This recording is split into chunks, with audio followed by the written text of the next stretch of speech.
PDF കാണാമോ?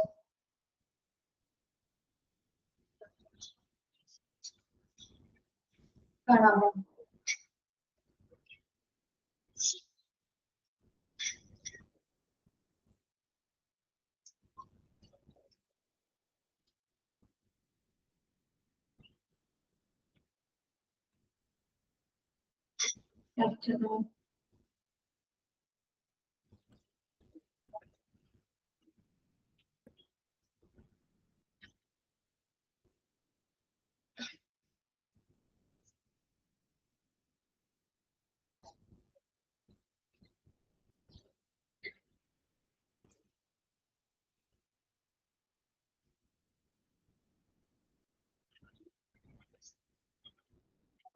കഴിഞ്ഞ ക്ലാസ്സിൽ communication system വരയിലെടുത്തതാ ഡിസാസ്റ്ററില്.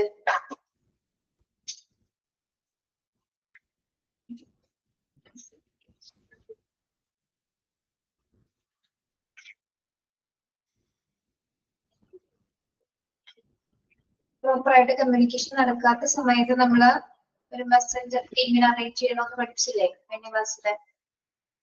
അത് വരെയല്ലേ എടുത്തത്?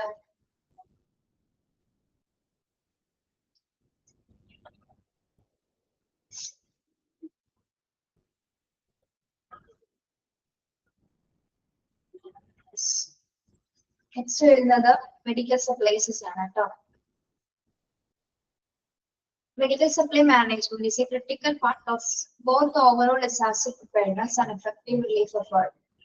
If the disaster is localized and of the slight or moderate impact, medical supplies is required for the emergency to be managed at local level. If the magnitude is great, larger quantities of medical supplies may be needed urgently with the assistance from other areas. ഈ ഒരു disaster നടക്കുന്ന സമയത്ത് എല്ലാത്തരം medical സപ്ലൈസസും ഈ ഒരു critical സിറ്റുവേഷൻസിൽ ആവശ്യമാണ് അല്ലെ? അപ്പൊ അതിന്റെ എല്ലാം തന്നെ എന്താ സ്ക്രീൻ കാണുന്നില്ലേ?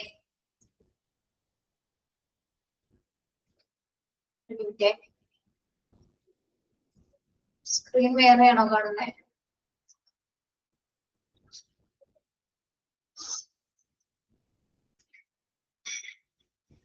ഞാൻ ഷെയർ ചെയ്തിട്ടുണ്ടല്ലോ, കാണാത്തതായിരിക്കും.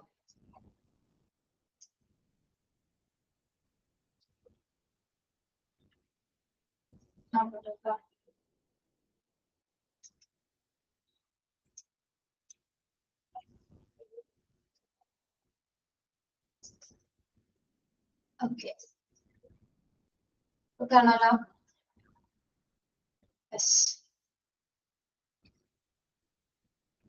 അതായത് ഈ റിലീഫ് പ്രവർത്തനങ്ങൾ കൈകാര്യം ചെയ്യുന്നതിന് ആവശ്യമായിട്ടുള്ള മെഡിക്കൽ സപ്ലൈസസ് ആവശ്യമാണ് അല്ലെ? അതായത് ഈ ഓവറോൾ ഡിസാസ്റ്റർ ഓപ്പറേറ്റ് ചെയ്യണമെങ്കിൽ എന്താണ്, അതിനൊക്കെ എല്ലാത്തരം സപ്ലൈസസ് പ്രത്യേകിച്ച് മെഡിക്കൽ സപ്ലൈസസ് ആവശ്യമായിട്ട് അളവിൽ നമുക്ക് ലഭ്യമായിരിക്കും. ഓക്കെ, അതായത് നിസ്സാര അളവിലല്ല, നമുക്ക് ലാർജ് ക്വാണ്ടിറ്റിയിൽ തന്നെ മെഡിക്കൽ സപ്ലൈസസ് അവൈലബിൾ ആയിരിക്കും. പ്രത്യേകിച്ച് ഒരുപാട് പേഷ്യൻസ് ഉള്ളത് കൊണ്ട് തന്നെ അവരെയൊക്കെ നമുക്ക് അസിസ്റ്റ് ചെയ്യുന്നതിന് വേണ്ടിയിട്ട്, അതായത് എല്ലാ ഏരിയാസിലേക്കും എല്ലാ മെഡിക്കൽ സപ്ലൈസസ് എത്തിക്കണമെങ്കിൽ എന്താണ്, large quantity of medical supplies ആ ഒരു സമയത്ത് ഹോസ്പിറ്റലിൽ ഉണ്ടായിരിക്കണം. Okay, impact the lack of forethought in planning as and lack of experience in disaster management usually manifest in a sense of helplessness among health authorities, overestimation of logistics without ascertaining local resources, confusion and panic reactions. Okay, ഇവിടെ പറയുന്നത് നമ്മളിപ്പോ medical supplies arrange ചെയ്തിരിക്കണമെന്ന് പറഞ്ഞിട്ടുണ്ട് അല്ലെ? അതേപോലെ തന്നെ ഈ medical supplies നമ്മൾ കൃത്യമായിട്ട് പ്ലാൻ ചെയ്തില്ല എങ്കിൽ, അതായത് ഹെൽത്ത് അതോറിറ്റീസുകള് ഇത്തരമുള്ള സിറ്റുവേഷൻസ് ഇത്രത്തോളം ക്വാണ്ടിറ്റീസിന്റെ സപ്ലൈസസ് ആവശ്യമായിരിക്കണം എന്നതൊക്കെ കൃത്യമായിട്ട് അറിയാതെ കൃത്യമായിട്ട് അവരത് പ്ലാൻ ചെയ്തില്ല എങ്കിൽ ഈ ഒരു സിറ്റുവേഷൻസിൽ എന്താണ്, നമുക്ക് അത്രയും പേഷ്യൻസിനെ അവൈലബിൾ ആക്കാനായിട്ട് സാധിക്കാതെ വരുന്നത്. അത്രയും വരുന്ന പേഷ്യൻസിന് ഇത്രയും റിസോഴ്സസ് ഉപയോഗിച്ചുകൊണ്ട് എന്താണ് അവർക്ക് അതിനുള്ള സേവനങ്ങൾ കൊടുക്കാൻ പറ്റാത്ത ഒരു സിറ്റുവേഷൻസ് വരുന്നത്. മാത്രമല്ല എന്താണ്, ഇത് നമ്മൾ അറേഞ്ച് ചെയ്യാതിരുന്നാൽ, അതായത് മെഡിക്കൽ സപ്ലൈസും മറ്റെല്ലാ സപ്ലൈസസും നമ്മൾ അറേഞ്ച് ചെയ്യാതിരുന്നു കഴിഞ്ഞാൽ ആ ഒരു സമയത്ത് നല്ല രീതിയിൽ ഹെൽപ്ലെസ് ആയിട്ടുള്ള സിറ്റുവേഷൻ ആയിരിക്കും ഉണ്ടായിരിക്കുക. ഹെൽത്ത് കെയർ സെറ്റിംഗ്സിൽ തന്നെ എന്താണ് മോശമായ രീതിയിലൊരു സർവീസസ് ആ ഒരു സമയത്ത് പ്രൊവൈഡ് ചെയ്യേണ്ടി വരും. ഓക്കെ, മാത്രമല്ല ഹെൽത്ത് കെയർ സെറ്റിംഗ്സിൽ വർക്ക് ചെയ്യുന്ന അതോറിറ്റീസിന് അത് വല്ലാത്തൊരു കൺഫ്യൂഷൻസിനും മറ്റ് പാനിക് ആയിട്ടുള്ള റിയാക്ഷൻസ് ഉണ്ടാക്കാനായിട്ടും ചിലപ്പോൾ അത് കാരണമായേക്കാം. അതിനാൽ തന്നെയാണ് നമ്മൾ എന്ത് പറയുന്നത്, ഇത്തരമൊരു സിറ്റുവേഷനെ ബേസ് ചെയ്തുകൊണ്ട് കൃത്യമായ രീതിയിൽ മെഡിക്കൽ സപ്ലൈസിന്റെ പ്ലാനിങ് അറേഞ്ച് ചെയ്തിട്ടുണ്ടായിരുന്നു. അല്ലെങ്കിൽ എന്താണ്, പല രീതിയിലുള്ള കൺഫ്യൂഷൻസും ഹെൽപ്ലെസ് ആയിട്ടുള്ള സിറ്റുവേഷൻസ് ഹാൻഡിൽ ചെയ്യേണ്ടി വരും. ഓക്കെ, ഡിസാസ്റ്റർ സിറ്റുവേഷൻസിൽ ലാർജർ ക്വാണ്ടിറ്റിയിലെ മെഡിക്കൽ സപ്ലൈസസ് ആവശ്യമായതിനാൽ തന്നെ എന്താണ്, അതുമായി ബന്ധപ്പെട്ടിട്ടുള്ള വ്യക്തമായിട്ടുള്ള പ്ലാനിങ്ങുകൾ നമ്മൾ ഈ ഒരു സിറ്റുവേഷൻസിൽ പ്രിപ്പയർ ചെയ്തിട്ടുണ്ടായിരുന്നു. ഓക്കെ, ലാക്ക് ഓഫ് പ്ലാനിങ്, അതായത് ഇതിന്റെ പ്ലാനിങ് ഇല്ലാത്ത സമയത്താണ് നമ്മൾ ഇത്ര വലിയ കൺഫ്യൂഷൻസ് നേരിടേണ്ടി വരുന്നത്. അതിനാൽ തന്നെയാണ് എന്താ വ്യക്തമായ പ്ലാൻ തയ്യാറാക്കാനായിട്ട് ആവശ്യപ്പെടുന്നത്. ഇനി അതുമായി ബേസ് ചെയ്ത് മെഡിക്കൽ സപ്ലൈസിനെ നമ്മൾ ക്ലാസിഫൈ ചെയ്യുന്നുണ്ട്. ഏതൊക്കെ സപ്ലൈസസ് ഏതൊക്കെ രീതിയിലാണ് ആവശ്യമായിട്ട് വരുന്നത് എന്നുള്ള രീതിയിൽ നമ്മൾ അതിനെ ക്ലാസിഫൈ ചെയ്യുന്നുണ്ട്. എന്തൊക്കെയാണ് നമ്മൾ സ്റ്റോർ ചെയ്ത് വെക്കേണ്ടത്. ഓക്കെ, ഇത് നോക്കാം. ക്ലാസിഫിക്കേഷൻ ഓഫ് സ്റ്റോർസ് ഏതൊക്കെയാണ്? Classification of stores and materials in different categories helps control over their supply, demand, accessibility, procurement, and turnover. For this purpose, the store can be broadly classified into the following groups. Okay. അപ്പൊ നമ്മൾ ആവശ്യാനുസരണം വേണ്ട മെറ്റീരിയൽസിന്റെ categorise ചെയ്തിട്ട്, അതായത് അതിന് എത്രത്തോളം supply, എത്ര quantity വേണം, ഏതൊക്കെ ഡിമാൻഡിൽ അത് വേണം, ഏതൊക്കെ രീതിയിൽ അത് നമ്മൾ സംഭരിച്ച് വെക്കണം എന്നുള്ള കാര്യങ്ങള്, അത് ഏതൊക്കെ മെറ്റീരിയൽസ് ആണ് ഡിഫറെന്റ് ഏരിയാസിൽ വേണ്ടത് എന്നതിനുള്ളത് നമ്മൾ താഴെ ഗ്രൂപ്പ്സ് ആയിട്ട് ക്ലാസിഫൈ ചെയ്യുന്നുണ്ട്. അതായത് നമ്മൾ സ്റ്റോർ ചെയ്ത് വെക്കേണ്ട മെറ്റീരിയൽസ് ഏതൊക്കെയാണ്, സംഭരിച്ച് വെക്കേണ്ട മെറ്റീരിയൽസ് ഏതൊക്കെയാണ് എന്നുള്ളതാണ് ഇതിന് താഴെ പറയുന്നത്. പ്രത്യേകിച്ച് ഇത് ഗ്രൂപ്പ്സുകളായിട്ടാണ് നമ്മൾ അതിനെ കാറ്റഗറൈസ് ചെയ്യുന്നത്. ഫസ്റ്റ് വൺ വരുന്നത് എന്താണ്? ഫസ്റ്റ് വരുന്നത് medicines, drugs and pharmaceuticals. First നമ്മൾ സ്റ്റോർ ചെയ്ത് വെക്കേണ്ട ഗ്രൂപ്പ്സ് എന്ന് പറയുന്നത് മെഡിസിൻസ്, ഡ്രഗ്സ് ആൻഡ് ഫാർമസ്യൂട്ടിക്കൽസ് ആണ് ആ ഒരു സമയത്ത് നമ്മൾ അറേഞ്ച് ചെയ്യുന്നത്. ഓക്കെ, സ്റ്റോർ ചെയ്ത് വെക്കേണ്ട കാര്യങ്ങൾ. നെക്സ്റ്റ് വരുന്നത് എന്താണ്? Surgical dressing materials. സർജിക്കൽ ഡ്രസ്സിംഗുമായി ബന്ധപ്പെട്ട് വരുന്ന മെറ്റീരിയൽസ് ഏതൊക്കെയാണ്? Gauze cotton, POP rolls, burn dressing. Gauze cotton നമ്മള് ഈ നെയ്തെടുക്കുന്ന ഒരു തുണിയിൽ ഒരു എന്താ പറയാ, നമ്മള് പ്ലാസ്റ്റർ ഓഫ് പാരീസിനൊക്കെ മുന്നായിട്ട് ഒരു തുണി ചുറ്റില്ല നമ്മള്, ഒരു കോട്ടൺ പോലത്തെ ആ ഒരു മെറ്റീരിയൽ ആണ് കേട്ടോ, നെയ്തെടുത്തിരിക്കുന്ന ഒരു മെറ്റീരിയൽസ് ആണ്. അതായത് എന്താ പറയാ, ഇങ്ങനെ ചെക്ക് പോലെ ഇങ്ങനെ ഇരിക്കും കാണാനായിട്ട്. പോപ്പ് റോൾസുകൾ, നമ്മൾ എന്തിനു വേണ്ടിയിട്ടാണ് സർജിക്കൽ ഡ്രസ്സിംഗ് പർപ്പസിന് വേണ്ടി ഉപയോഗിക്കുന്ന റോൾസുകളാണ് കേട്ടോ, പ്ലാസ്റ്റർ ഓഫ് പാരീസ് പോലത്തെ. ബേൺ ഡ്രസ്സിംഗ്, അതായത് ബേൺസ് ഉള്ള സിറ്റുവേഷൻസിൽ ഡ്രസ്സിംഗ് ചെയ്യുന്നതിന് വേണ്ടിയിട്ടുള്ള അത്തരം മെറ്റീരിയൽസുകൾ എന്താണ്, സർജിക്കൽ ഡ്രസ്സിംഗ് മെറ്റീരിയൽസിന്റെ കാറ്റഗറിയിൽ വരുന്നതാണ്. അത് നമ്മൾ എന്ത് ചെയ്തിരിക്കണം, കൃത്യമായിട്ട് സ്റ്റോർ ചെയ്തിട്ടുണ്ടായിരിക്കണം. ഓക്കെ, ആവശ്യത്തിൽ കൂടുതൽ ക്വാണ്ടിറ്റീസ് അത് നമ്മൾ സ്റ്റോർ ചെയ്യും. Then structures and splinters. ആവശ്യാനുസരണം സ്ട്രക്ചേഴ്സുകളും സ്പ്ലിന്റുകൾ. സ്പ്ലിന്റിന് വേണ്ടിയിട്ട് ഉപയോഗിക്കുന്നത് നമ്മുടെ എല്ലിന്റെയൊക്കെ ഒടിവുള്ള ഭാഗം നേരാക്കുന്നതിന് വേണ്ടി ഉപയോഗിക്കുന്ന ഒരു ബേസ് ആണ് അല്ലെ. എല്ലുകൾ കൊടിഞ്ഞു കഴിഞ്ഞാൽ ആ ഭാഗം നേരാക്കുന്നതിന് വേണ്ടി നമ്മൾ ഇടുന്ന ഒരു ബേസിനെയാണ് നമ്മൾ എന്ത് പറയുന്നത്, സ്പ്ലിന്റുകൾ എന്ന് പറയുന്നത് കേട്ടോ. അത് ആവശ്യാനുസരണം വ്യക്തമായി സ്റ്റോർ ചെയ്തിരിക്കണം. ബ്ലാങ്കറ്റ്സുകള്, ബെഡ് ലിനൻസ്, മെഡിക്കൽ ഗ്യാസസുകള്, IV ഫ്ലൂയിഡ്സുകള്. IV ഫ്ലൂയിഡ്സുകൾ അധികം നമ്മൾ സൂക്ഷിക്കേണ്ടതുണ്ട് ഈ ഒരു സിറ്റുവേഷൻസിൽ. ഇത്തരം പേഷ്യൻസ് ഉള്ളത് കൊണ്ട് തന്നെ എന്താണ്, പല കണ്ടീഷൻസ് വരുന്നവർക്കും എന്താണ് IV ഫ്ലൂയിഡ്സുകൾ ആവശ്യമാണ് അല്ലെ. എക്സ്റേ പ്ലേറ്റ്സുകൾ, എക്സ്റേ ഉപയോഗിക്കുന്നതിന് വേണ്ടിയിട്ടുള്ള എക്സ്റേ എടുക്കുന്നതിനുള്ള എക്സ്റേ പ്ലേറ്റ്സുകള്. മിസെല്ലേനിയസ് മറ്റ് പല വക സാധനങ്ങളെല്ലാം തന്നെ. ഓക്കെ, മിസെല്ലേനിയസ് എന്താണെന്ന് അറിയാലോ, വ്യത്യസ്തമായിട്ടുള്ള അല്ലെങ്കിൽ പല വിധത്തിലുള്ള മറ്റെല്ലാ മെറ്റീരിയൽസും നമ്മൾ ഈ ഒരു സമയത്ത് അധിക ക്വാണ്ടിറ്റീസിൽ സ്റ്റോർ ചെയ്ത് വെക്കേണ്ടതാണ്. ഓക്കെ, അപ്പൊ ഏതൊക്കെയാണ് മെറ്റീരിയൽസ് എന്ന് പറയുന്നത്? Medicines, drugs and pharmaceuticals, surgical dressing materials, structures, splints, blankets and bed linens, medical gases, IV fluids, X-ray plates and miscellaneous. Okay. No, I choke that.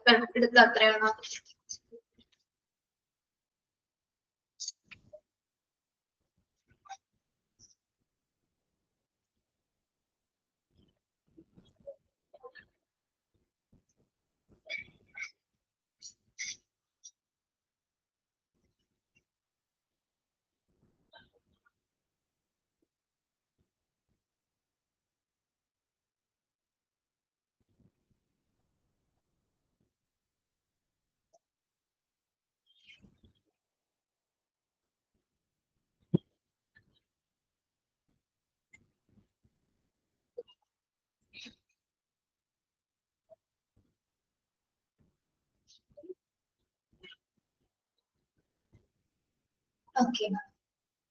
Next one. Sufficient stock of following materials must be gathered from all available sources to meet the potential requirement of increased casualties.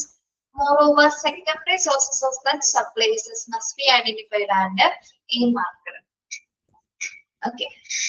നമ്മൾ മുകളിൽ പറഞ്ഞിരിക്കുന്ന എല്ലാ സ്റ്റോക്സുകളും ആവശ്യാനുസരണം എന്താണ്, അതായത് വർദ്ധിച്ചു വരുന്ന അപകട സാധ്യത അനുസരിച്ച്, അതായത് കാഷ്വാലിറ്റി എമർജൻസി കേസുകൾ ഇങ്ങനെ വന്നുകൊണ്ടിരിക്കും ഒരു സിറ്റുവേഷൻസിൽ തന്നെ അല്ലെ. അപ്പൊ ആവശ്യത്തിനധികമുള്ള സഫീഷ്യന്റ് ആയിട്ടുള്ള സ്റ്റോക്സുകൾ എന്താണ് ഹോസ്പിറ്റലിൽ ലഭ്യമായിട്ടുണ്ടായിരിക്കും. ഇല്ലാത്ത സമയത്ത് അതുമായി ബന്ധപ്പെട്ടുള്ള മറ്റ് സെക്കൻഡറി സോഴ്സസുകളും അതും ആ ഒരു മെറ്റീരിയൽസിന്റെ മറ്റ് സെക്കൻഡറി സോഴ്സസുകളുടെ സപ്ലൈസസും ആ ഒരു സമയത്ത് ലഭ്യമായിട്ടുണ്ടായിരിക്കും. ഓക്കെ.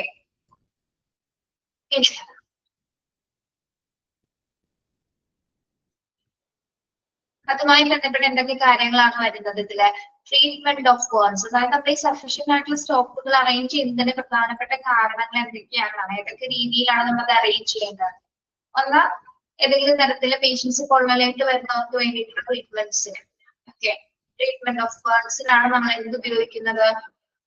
നേരത്തെ പറഞ്ഞ surgical dressing materials, gauze cotton, കോപ്രോസ് ആൻഡ് ബേൺ ഡ്രസ്സിംഗ്സ് എന്തിൽ വരുന്നതാണ്? ട്രീറ്റ്മെന്റ് ഓഫ് ബേൺസുമായിട്ട് വരുന്ന പേഷ്യൻസിന് വേണ്ടിയിട്ടാണ്. ദെൻ ഇൻട്രാവേനസ് ഫ്ലൂയിഡുകൾ, വോളിയം എക്സ്പാൻഡേഴ്സ്. ഇൻട്രാവേനസ് ഫ്ലൂയിഡ് അറിയാലോ, IV ഫ്ലൂയിഡ്സുകള്. വോളിയം എക്സ്പാൻഡേഴ്സ് എന്ന് പറഞ്ഞാൽ ഫ്ലൂയിഡിന്റെ വോളിയം എക്സ്പാൻഡ് ചെയ്യുന്നതിന് വേണ്ടിയിട്ട് നമുക്ക് ഉപയോഗിക്കുന്ന, അതായത് എമർജൻസി സിറ്റുവേഷൻസിൽ ഫ്ലൂയിഡ് എക്സ്പാൻഡ് ചെയ്യാൻ വേണ്ടി ഉപയോഗിക്കുന്ന എക്സ്പാൻഡറുകളുണ്ട്. ഓക്കെ, അതും ഈ ഒരു സമയത്ത് ആവശ്യമാണ്. Then അനർജെസിക്സ് and ഹൈപ്പോനോട്ടിക്സ്. അനർജെസിക് അറിയാലോ, എന്ത് മെഡിസിൻ ആണെന്ന്? അനർജെസിക്സ് എന്ത് റിലേറ്റഡ് ആയിട്ടുള്ള മരുന്നാണ്? പഠിച്ചിട്ടുണ്ടല്ലോ നമ്മള്. അനർജെസിക്സ് പെയിൻ കില്ലേഴ്സ് ആണോ? പെയിൻ കില്ലർ ആണോ?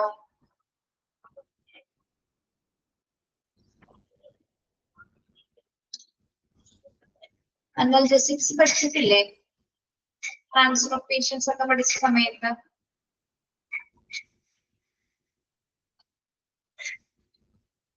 ഡ്രഗ്സ് ആൻഡ് ഫാർമസ്യൂട്ടിക്കൽസ് പഠിച്ചപ്പോഴും നമ്മളത് പഠിച്ചിട്ടുണ്ട്. എന്തിനുള്ള മെഡിസിൻ ആണത്? പെയിൻ കില്ലേഴ്സ് ആയിട്ട് ഉപയോഗിക്കുന്നത് കേട്ടോ. ദെൻ ഹൈപ്നോട്ടിക്സ് എന്ന് പറയുന്നത് സ്ലീപ്പിംഗ് ഡിസോർഡേഴ്സിന് ഉപയോഗിക്കുന്ന മെഡിസിൻസ് ആണ് കേട്ടോ. സ്ലീപ്പിംഗ് ഡിസോർഡേഴ്സിന് ഉപയോഗിക്കുന്ന മെഡിസിൻസ് ആണ്. അതൊക്കെ ആവശ്യാനുസരണം ലഭ്യമായിരിക്കണം. Then medical gases including oxygen, അല്ലെ? മെഡിക്കൽ ഗ്യാസസ് പ്രത്യേകിച്ച് ഓക്സിജൻ പോലുള്ള വാതകങ്ങളെല്ലാം നമ്മൾ കൃത്യമായ ഒരു അളവിൽ സ്റ്റോർ ചെയ്തിട്ടുണ്ടായിരിക്കണം. ഇനി കെമിക്കൽ ഡിസിൻഫിക്കൻസ്. കെമിക്കൽ ഡിസിൻഫിക്കൻസ് എന്ന് പറയുമ്പോൾ ഏതൊക്കെയാണ് അതിൽ വരുന്നത്? ക്ലോറിൻ, അമോണിയ തുടങ്ങിയ കെമിക്കൽ ആയിട്ടുള്ള ഡിസിൻഫെക്ട്സുകൾ കൃത്യമായിട്ട് സഫീഷ്യന്റ് ആയിട്ട് സ്റ്റോർ ചെയ്യാം. മറ്റ് ഡ്രസ്സിംഗ് മെറ്റീരിയൽസുകള്, പിന്നെന്താണ് പ്ലാസ്റ്റർ മെറ്റീരിയൽസ്. പ്ലാസ്റ്റർ മെറ്റീരിയൽസിൽ എന്തൊക്കെ വരും? പ്ലാസ്റ്റർ മെറ്റീരിയൽസില് ഹലോ ഓർമ്മയല്ലോ, പ്ലാസ്റ്റർ മെറ്റീരിയൽസിൽ എന്തൊക്കെയാണ് വരുന്നത്?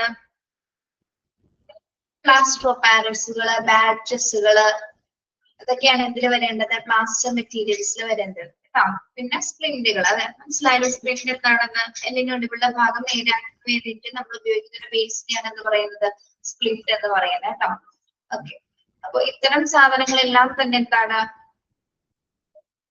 കൃത്യമായിട്ട് ഈ ഒരു സമയത്ത് ഇതിന്റെ എല്ലാ സപ്ലൈസസും എന്താണ് അറേഞ്ച് ചെയ്തിട്ടുണ്ടായിരിക്കണം. Okay,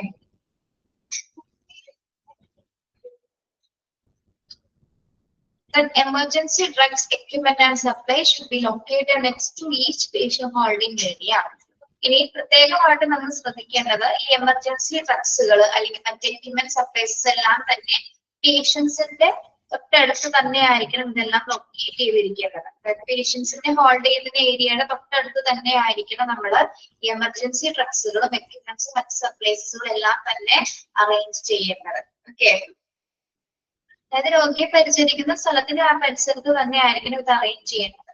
This will in addition to the main hospital store, some of the store's personnel will have to be assigned to activate and operate these enlarged units.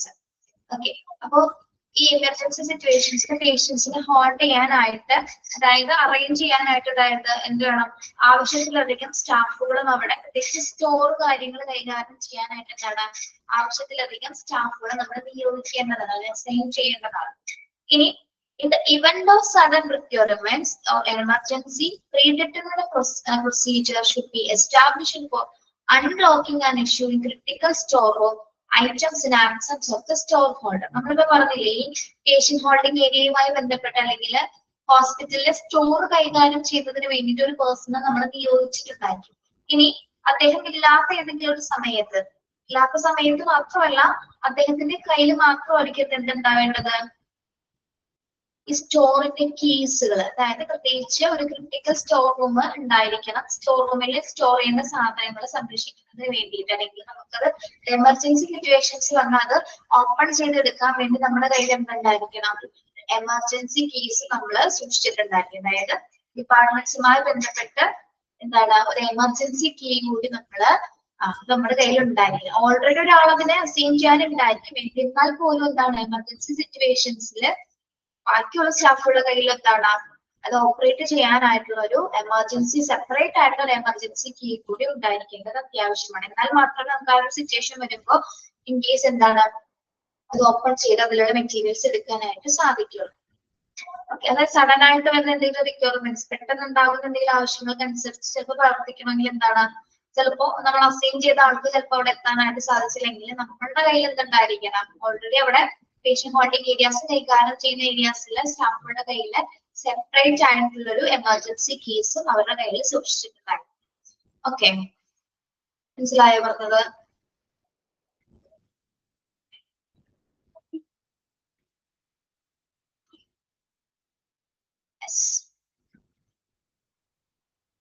ഇനി ഈ ഒരു സമയത്ത് അവൈലബിൾ ആയിട്ട് ഇരിക്കേണ്ട മറ്റൊന്നാണെന്ത്, ബ്ലഡ് ബാങ്ക്, അല്ലെ? If the hospital has its own blood bank and a large number of volunteer donors are approached for blood donation, there should be forethought and alignment made for each for reception of donors, blood collection and storage on a large scale. ഈ ഒരു emergency സിറ്റുവേഷൻസിൽ ഓരോ hospital എന്താണ്, നിർബന്ധമായ blood bank ഉണ്ടായിരിക്കും. എന്നാൽ പോലും എന്താണ്, അതുമായി ബന്ധപ്പെട്ട് പ്രത്യേകിച്ച് ബ്ലഡിന്റെ ആവശ്യകത അനുസരിച്ചിട്ട് അത് ബ്ലഡ് ഡൊണേറ്റ് ചെയ്യുന്നതിന്, അല്ലെങ്കിൽ എന്താണ്, ബ്ലഡ് കളക്ട് ചെയ്യുന്നതിന്റെ പർപ്പസസിന് വേണ്ടിയിട്ടും അല്ലെങ്കിൽ സ്റ്റോർ ചെയ്ത് വെക്കുന്നതിന് വേണ്ടിയിട്ട് നമ്മൾ ഹോസ്പിറ്റൽ ബ്ലഡ് ബാങ്ക് സംവിധാനങ്ങൾ സജ്ജീകരിച്ചിട്ടുണ്ടായിരിക്കും. ഓക്കെ, അതായത് ആവശ്യത്തിലധികം ആ ഒരു സമയത്ത് ബ്ലഡിന്റെ സ്റ്റോറേജ് അവൈലബിൾ ആയിട്ടുണ്ടായിരിക്കും. അതായത് ക്രോസ് മാച്ച്ഡ് ആയിട്ടുള്ള ബ്ലഡിന്റെ ആവശ്യകത വന്നേക്കാം, അല്ലെ? അതിനാൽ തന്നെ അതായത് പല രീതിയിൽ പല കണ്ടീഷൻസിൽ വരുന്ന പേഷ്യൻസ് ആയിരിക്കും, അല്ലെ? അമിതമായിട്ട് രക്തനഷ്ടം മൂലം സംഭവിച്ച പേഷ്യൻസ് ഉണ്ടാവാം. അങ്ങനെയുള്ള പേഷ്യൻസിനൊക്കെ എന്താണ്, നമുക്ക് അവർക്ക് ക്രോസ് മാച്ച് ചെയ്തിരിക്കുന്ന ബ്ലഡിന്റെ ആവശ്യകത ഉണ്ടായിരിക്കും. അപ്പം അത്തരം സിറ്റുവേഷൻസ് ഒക്കെ അതിന് എപ്പോ വേണമെങ്കിലും എന്താണ്, ബ്ലഡിന്റെ അവൈലബിലിറ്റി കൃത്യമായിട്ട് ബ്ലഡ് ബാങ്കിൽ അറേഞ്ച് ചെയ്തിട്ടുണ്ടായിരിക്കും. ഇനി അതേപോലെ തന്നെ ബ്ലഡ് കൊടുക്കാൻ വരുന്ന ഡോണേഴ്സ് ഉണ്ടായിരിക്കും, അല്ലെ? ഓക്കെ, അവർക്കൊക്കെ വന്ന് അത് കൃത്യമായിട്ട് അറേഞ്ച് ചെയ്യാനായിട്ടും എല്ലാ തരത്തിലുള്ള സംവിധാനങ്ങളും നമ്മൾ ബ്ലഡ് ബാങ്കിൽ ഈ ഒരു എമർജൻസി സിറ്റുവേഷൻസിൽ അറേഞ്ച് ചെയ്തിട്ടുണ്ടായിരിക്കും. Okay, yes. ഇനി നമ്മൾ നെക്സ്റ്റ് നോക്കുന്നത് ഫിസിക്കൽ പ്ലാന്റ് ആണ് കേട്ടോ. എന്താണ് ഫിസിക്കൽ പ്ലാന്റ് എന്ന് പറയുന്നത്? ശരിക്കും പറഞ്ഞാൽ ഹോസ്പിറ്റലിലെ മറ്റ് പരിതസ്ഥിതിയെ കുറിച്ചിട്ടുള്ള കാര്യങ്ങളാണ് നമ്മൾ ഇതിൽ പഠിക്കാൻ പോകുന്നത്. അതില് ഈ എമർജൻസി സിറ്റുവേഷനുമായി ബന്ധപ്പെട്ട് പല രീതിയിലുള്ള പർപ്പസ് നമ്മളിവിടെ കൈകാര്യം ചെയ്യുന്നുണ്ട്, അല്ലെ? വാട്ടർ കണക്ഷൻസ് ഉണ്ട്, അതർ സപ്ലൈസസ്, എക്യുപ്മെന്റ്സുകള്, പിന്നെ അതുപോലെ തന്നെ നമ്മുടെ വേസ്റ്റ് മാനേജ് ചെയ്യാനുള്ള കാര്യങ്ങള് തുടങ്ങിയ ഒട്ടനവധി കാര്യങ്ങൾ നമ്മൾ എന്ത് ചെയ്യുന്നുണ്ട് ഈ ഒരു സമയത്ത്, പ്രത്യേകിച്ച് കമ്മ്യൂണിക്കേഷൻ ഉൾപ്പെടെ നമ്മൾ അറേഞ്ച് ചെയ്യേണ്ടത്. ഓക്കെ, അപ്പൊ ഈ ഒരു എമർജൻസി സിറ്റുവേഷൻസ് അത്തരം കാര്യങ്ങൾ ഏതൊക്കെ രീതിയിലാണ് ഹാൻഡിൽ ചെയ്യുന്നതെന്നാണ് നമ്മൾ പഠിക്കുന്നത് കേട്ടോ.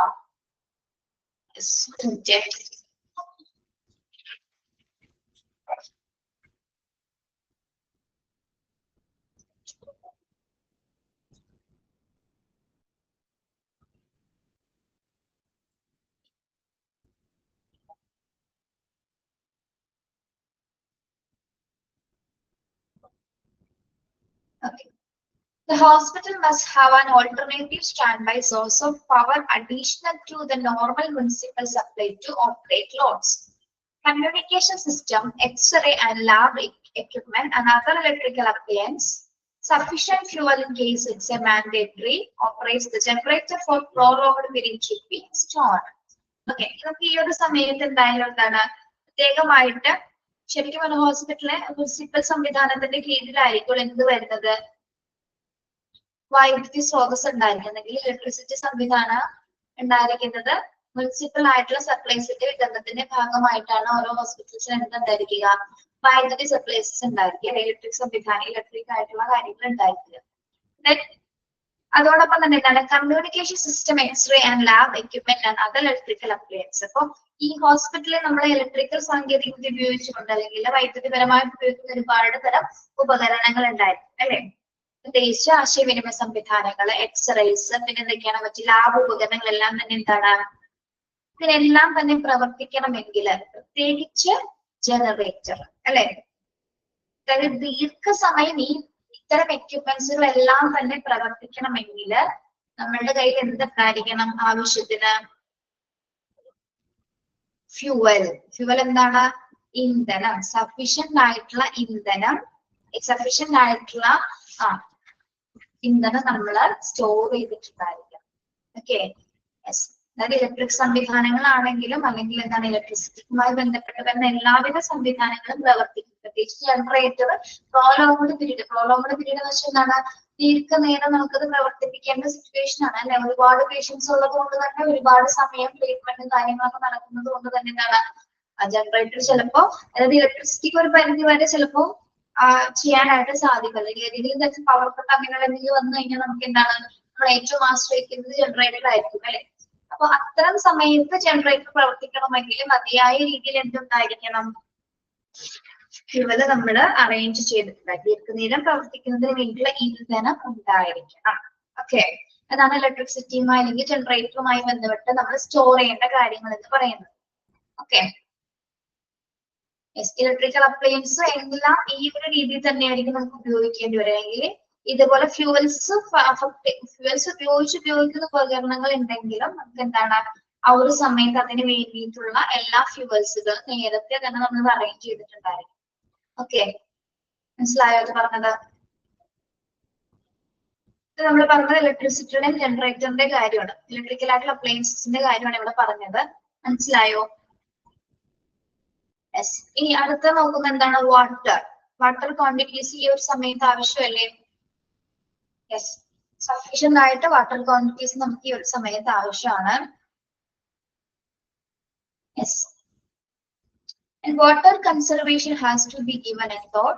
An independent hospital source of water is desirable in case of damage to or its contamination. Chlorination of water will have to be served and plan of action established in such area. ഈ ഒരു സമയത്ത് large quantity water supplies ആവശ്യമാണ് അല്ലെ. അപ്പൊ നല്ല രീതിയിൽ ഹോസ്പിറ്റലിനെ സംബന്ധിച്ചിടത്തോളം independent ആയിട്ടുള്ള ഹോസ്പിറ്റൽ സോഴ്സ് അവൈലബിൾ ആയിട്ട് ഉണ്ടായിരിക്കണം. ഓക്കെ, അതായത് ഹോസ്പിറ്റലിൽ തന്നെ കൈകാര്യം ചെയ്തതിന് വേണ്ടിയിട്ട് എന്താണ് ഒരു വാട്ടർ ഫെസിലിറ്റീസ് അവർ അറേഞ്ച് ചെയ്തിട്ടുണ്ടായിരിക്കണം. മാത്രമല്ല നമ്മൾ ചിലപ്പോൾ ഒരുപാട് സമയം ഉപയോഗിക്കുന്നത് കൊണ്ട് അല്ലെ വാട്ടർ ക്വാളിറ്റീസ് കൂടുതലായിട്ട് ഉപയോഗിക്കുന്നത് കൊണ്ട് തന്നെ ചിലപ്പോൾ എന്താണ് എന്തെങ്കിലും കാരണത്താൽ ഇൻ കേസ് ഓഫ് ഡാമേജസോ അല്ലെങ്കിൽ ജലമലിനമാകാനുള്ള എന്തെങ്കിലും കാരണം ഉണ്ടായാൽ തന്നെ നമ്മൾ അതിന് എന്ത് ചെയ്തിരിക്കണം, മലിനീകരണം മാറ്റുന്നതിന് വേണ്ടിയിട്ട് എന്ത് ചെയ്തിരിക്കണം, ക്ലോറിനേഷൻ ചെയ്തിട്ടുണ്ടായിരിക്കണം അല്ലെ. യെസ്. ഓക്കെ, അപ്പോ ഹോസ്പിറ്റലിനെ സംബന്ധിച്ചിടത്തോളം ഡിസാസ്റ്റർ സിറ്റുവേഷൻസിൽ ഏറ്റവും നമ്മൾ സ്റ്റോർ ചെയ്യേണ്ട മറ്റൊന്നും കൂടിയാണ് എന്ത്, availability of sufficient quantities of water അല്ലെ. വാട്ടർ കൺസർവേഷൻ ഈ ഒരു സമയത്ത് അത്യാവശ്യമാണ്. ഇൻ കേസ് ഓഫ് എമർജൻസി ഈ ഒരു സിറ്റുവേഷൻസിൽ എന്തെങ്കിലും ഡാമേജസോ കണ്ടാമിനേഷനോ വെള്ളത്തിന് ഉണ്ടായി കഴിഞ്ഞാൽ നമ്മൾ എത്രയും പെട്ടെന്ന് എന്ത് ചെയ്യണം, ക്ലോറിൻ ഉപയോഗിച്ച് അത് ശുചീകരിച്ചതിന് ശേഷം എത്രയും പെട്ടെന്ന് തന്നെ എന്താണ് മറ്റു ഫർദർ ആക്ഷൻസ് എടുക്കേണ്ടത് അത്യാവശ്യമാണ്. ഓക്കെ, മനസ്സിലായോ? ഇലക്ട്രിസിറ്റി പറഞ്ഞു. അപ്പൊ നെക്സ്റ്റ് എന്താണ്, വാട്ടർ ആണ്. ഇനി അടുത്ത് എന്താ വരുന്നത്, if there is damage to the hospital mechanical laundry, provisions for additional laundry service will have to be made. Additional supplies of building maintenance materials will need to be inspected and personnel should be earmarked to support expanded hospital activities. ഈ ഒരു സമയത്ത് നമുക്ക് എന്താണ് mechanical laundry system ചിലപ്പോൾ break down ആയേക്കാം. Mechanical laundry system എന്ന് പറയുമ്പോൾ എന്തൊക്കെയാണ് വരുന്നതില്? മെക്കാനിക്കൽ ലൗണ്ടറി പഠിച്ചിട്ടുള്ളതല്ലേ നമ്മള്? ഒരുപാട് പേഷ്യൻസിന് ഒരുപാട് തുണിത്തരങ്ങൾ, ഒരുപാട് മെറ്റീരിയൽസ്, അല്ലെങ്കിൽ പില്ലോ കവേഴ്സ്, ബെഡ്ഷീറ്റ്സ് തുടങ്ങിയ എല്ലാത്തരം തുണിത്തരങ്ങൾ ഈ ഒരു സമയത്ത് ആവശ്യമാണ് അല്ലെ. അപ്പൊ നമുക്ക് അതിനനുസരിച്ചിട്ട് എന്താണ് ചിലപ്പോൾ എല്ലാവർക്കും ഒരേപോലെ തന്നെ പ്രൊവൈഡ് ചെയ്യാൻ പറ്റിയെന്നിരിക്കില്ല. അപ്പൊ ഹോസ്പിറ്റലിനെ സംബന്ധിച്ചിടത്തോളം ഒരു മെക്കാനിക്കൽ ലൗണ്ടറി സിസ്റ്റം ഉണ്ടായിരിക്കുള്ളൂ അല്ലെ. ഈ ഒരു സമയത്ത് നമുക്ക് എന്താണ് അഡീഷണൽ ആയിട്ടുള്ള ലൗണ്ടറി സർവീസസ് ഈ ഒരു സമയത്ത് ആവശ്യമാണ്. ഇനി അതേപോലെ തന്നെ മറ്റ് അഡീഷണൽ ആയിട്ടുള്ള സപ്ലൈസസ് ഉണ്ട്, പ്രത്യേകിച്ച് ബിൽഡിംഗ് മെയിൻ്റനൻസ് ചെയ്യാൻ ഉപയോഗിക്കുന്ന മെറ്റീരിയൽസുകൾ. ഓക്കെ, അതായത് ബിൽഡിംഗ് മെയിൻ്റനൻസിന് വേണ്ടി ഇവിടെ ഉപയോഗിക്കുന്ന മെറ്റീരിയൽസ്, പ്രത്യേകിച്ച് എന്താണ് മറ്റ് ഹോസ്പിറ്റൽ ആക്ടിവിറ്റീസിന് ഉപയോഗിക്കുന്ന മറ്റ് മെറ്റീരിയൽസുകളെല്ലാം തന്നെ മെയിൻ്റനൻസ് ഡിപ്പാർട്ട്മെന്റ് നിങ്ങൾ പഠിച്ചാണോ? PG-ല് പഠിച്ചോ? അങ്ങനെ അറിയാൻ പറ്റുള്ളൂ. മെയിൻ്റനൻസ് ഡിപ്പാർട്ട്മെന്റ് എന്ന ചാപ്റ്റർ പഠിച്ചതാണോ പിള്ളേരെ?